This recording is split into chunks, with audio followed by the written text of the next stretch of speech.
channel. Today I'm going to talk to you about the number one question I get asked, and is how do I set up my macros and how to set them up for fat loss.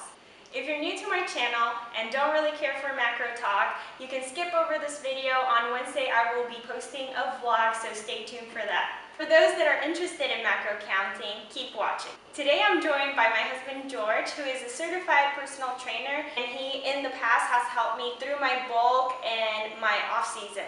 And today we hope to share with you how to properly set up your macros for your specific goals. In this video we're going to talk about how to set them up for fat loss. If setting them up for muscle building or gaining weight is something that you're interested in, please let me know in the comment section down below, and I will make sure to make a video on that. Let me know if you're interested in something like that. So there's two very important things I want you to remember as we go through this video. One, the most important thing is that everybody's different. So what works for Natalie or what works for someone else might not necessarily work for you. So you have to figure out what works for you and do trial and error and figure out something that you feel good and you can still accomplish your goals and make it sustainable. That's the most important thing. The second thing I want you to remember is to be patient. These things take time. Don't rush it. Be very patient. Do things slowly because you're in it for the long game. If you want to accomplish your goals, it's going to take time. There's no easy solution. There's no simple way to shed the fat that you want to lose overnight. You have to be patient, you have to stick with it, and you have to be consistent to accomplish your goals. So hopefully through this video, I can give you the tools that you need to get started in accomplishing your goals. Let's get into the video. So first things first, and I cannot stress this enough, is do what works best for you. The body is not a perfect machine. You can't use fancy mathematical equations and formulas to figure out what macros you need and then expect your body to respond appropriately every time. You must use trial and error to figure out what works for you. Before we get started in actually teaching you how to set up your macros, I've got to give credit to the people that inspired me and taught me a tremendous amount about diet and nutrition. Eric Helms and the whole team from 3DMJ have a fantastic podcast and plenty of material online that I've used every day to try and achieve my fitness goals. Denny and Giacomo from veganproteins.com, they have an amazing book. It's called Flexible Dieting for Vegans. I will link that in the description box below. I also learned a tremendous amount from the International Sports Sciences Association, ISSA. I got my certified personal trainer certificate through them, and their textbook and course materials really taught me how to set up macros in training. So what is a macro? Macro is short for macronutrient, and it's protein, carbohydrates, and fat. They use the term macronutrient because your body needs them in large quantities. It's important to note that protein and carbohydrates have 4 calories per gram, and fat is more calorically dense at 9 calories per gram. Now that we know what macros are, I'd like to discuss an important assumption. 1 pound of body weight is roughly equal to 3,500 calories. The reason we need to know that is when we're setting up our macros, we need to have a way to convert a pound of body weight into a number we can use to set up our macros, which would be calories. If that doesn't make any sense to you now, that's okay. It'll make a lot more sense when we show you in the example how to actually set up your calories. The first step in setting up your macros is to determine your maintenance calories. So the next step is to weigh yourself daily. Try to do this at the same time and calculate a weekly average. The way that we're going to do this is to track our calories for 2 to 4 weeks. If you have a little bit more time to do this, the longer that you'll track, the more accurate it will be. There's a million different ways you can do this using mathematical formulas of any kind. There's spreadsheets online. There's pretty much any number of ways. The most accurate way, and the way that I like to do it, is to figure it out based on what's actually happening.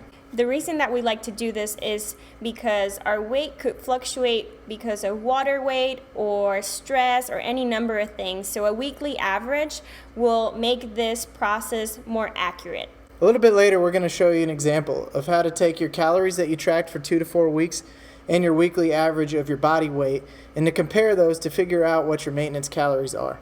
So to lose body fat, we need to be in a caloric deficit. So what we're going to do once we figure out our maintenance calories, we're going to subtract calories and aim to lose no more than 1 pound of fat per week. The reason we aim to lose no more than 1 pound of body fat per week is that there's a good chance you're going to lose muscle as well as fat if you lose it at a rate faster than that. There are a couple exceptions to losing more than 1 pound of body fat per week. They would be if you have a lot of body fat to lose, more than likely you're going to lose it at a rate higher than 1 pound of fat per week. Also, the first couple weeks of your diet before it settles out, you may lose more than 1 pound of fat per week because of water and glycogen and other things that's not actually body fat or muscle mass. Now that we have determined our deficit, we are going to set up our protein. We recommend anywhere from 0.8 to 1.2 grams per pound of lean body mass. This is to ensure that we retain our muscle while still losing body fat. The next step is to figure out how much fat you need in your diet. We recommend going no lower than 20% of your total calories. The reason for this is it will regulate your hormones, and it's essential that you have a certain amount of fat in your diet for your body to function. Once we determine our protein and fat, we need to figure out what to do with the remaining calories. You can divide them up between carbohydrates or fat. I personally like to use carbohydrates. I feel like they help me fuel my workouts and help me perform my best. But this could be all up to you and your personal preference. Now that we've given you the basic idea of how to set up your macros, we're going to show you an example to make it a lot more clear. Let's say we have a 120-pound female performing regular weight training and wants to lose 10 pounds for a wedding. So first things first, she's got to determine her maintenance calories. So to do that, she weighs herself every day for a month and tracks her food intake. At the end of the month, her weekly average for her body weight increases 1 pound to 121 pounds. She adds up all her total calories for the 30 days, and she found that she consumed 63,500 calories over the month. We know that 1 pound of fat equals a surplus of 3,500 calories over the month. So here's the math that we promised earlier to determine your maintenance calories. She consumed 63,500 actual calories. And we know that since she gained a pound, that's roughly an extra 3,500 calories that she had over the month.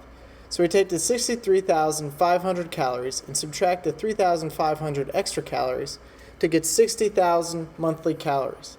So 60,000 monthly calories should result in maintenance calories, which means her weight will not change at 60,000 calories per month. So to turn that 60,000 monthly calories into something we can use, we divide it by 30 days to get 2,000 calories per day for maintenance calories. Once we have our maintenance calories, remember we said we're going to aim to lose no more than 1 pound of fat per week, which is roughly 3,500 calories. So 3,500 calories per week is about 500 calorie deficit per day. So the next thing we're going to do is take the 2,000 maintenance calories, subtract from it the 500 calorie deficit, and that's going to give us the 1,500 calories per day. Before I go any further, I'd like to add another disclaimer here. Don't use these numbers. As you can see, I use these numbers only because it was easy math, and I didn't want to make a fool out of myself while I recorded this. That is the only reason I came up with these numbers. You have to actually go through the process and determine your maintenance calories for you. Otherwise, it will not work, and you won't be happy with the results. Now that she has her calorie deficit set up, now she needs to figure out her protein. Since she is in a deficit, she might want to keep her protein on the higher end, 1.2 grams per pound of lean body mass. It's very important to make the distinction that body weight does not equal lean body mass. Your lean body mass is everything on your body that is not body fat. To determine your lean body mass, you have to subtract the pounds of body fat from your body weight. 105 pounds of lean body mass times 1.2 grams per pound equals 126 grams of protein. Since we already know that 1 gram of protein equals 4 calories, we multiply 126 grams of protein times 4 calories per gram, and that equals 504 calories from protein. Like we said earlier, fat should be at least 20% of total calories. So 20% of 1,500 calories equals 300 calories from fat. Now since we want to get the calories into grams, and we know that 1 gram of fat is 9 calories, the 300 calories from fat divided by 9 calories per gram equals 33.3 grams of fat. So now we need to figure out where the rest of the calories will come from, either carbohydrates or fats. In this example, we used all the remaining calories in the form of carbohydrates.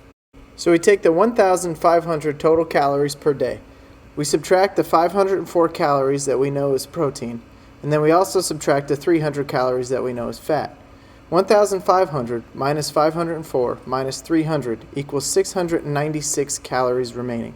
Then we take that 696 calories, and since we know that 1 gram of carbohydrate equals 4 calories, we can take 696 calories and divide it by 4 calories per gram, which equals 174 grams of carbohydrates.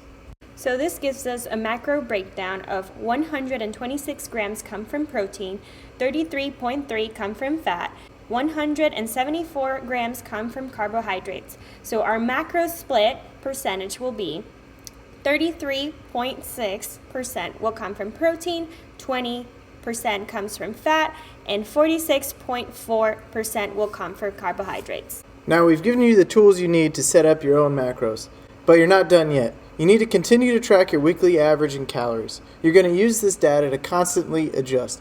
There's no way you're going to get it right on the first time. And even if you did, your body's going to change.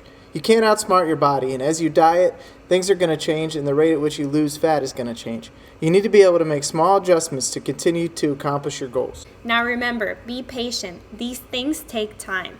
It took me a while to figure out what worked best for me, and I'm still learning to this day. The most important things are to stick with it, be consistent, and stay disciplined.